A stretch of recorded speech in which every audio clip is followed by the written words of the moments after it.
Hello everyone, Assalamu alaikum. Today's idioms are number 1, not my cup of tea. এই not my cup of tea দিয়ে কি বোঝাচ্ছে? এটি আমার চায়ের কাপ না?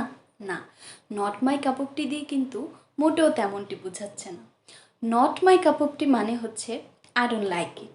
For example, suppose তোমার কতগুলো বন্ধু তোমাকে বলল চল আমরা মুভি দেখে আসি, কিন্তু মুভি দেখাটা তোমার অতটা পছন্দের না, তখন তুমি তাদেরকে কি বলতে পারো? তুমি তাদেরকে বলতে পারো watching a movie is not my cup of tea, মানে মুভি দেখাটা আমার পছন্দের না। Number 2, spick and span. এই স্পিক অ্যান্ড স্প্যান দিয়ে কী বোঝাচ্ছে?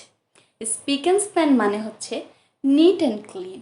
Without saying keep your room neat and clean, you can say keep your room speak and span. If you like this video, do like, comment and subscribe my channel. Allah Hafiz.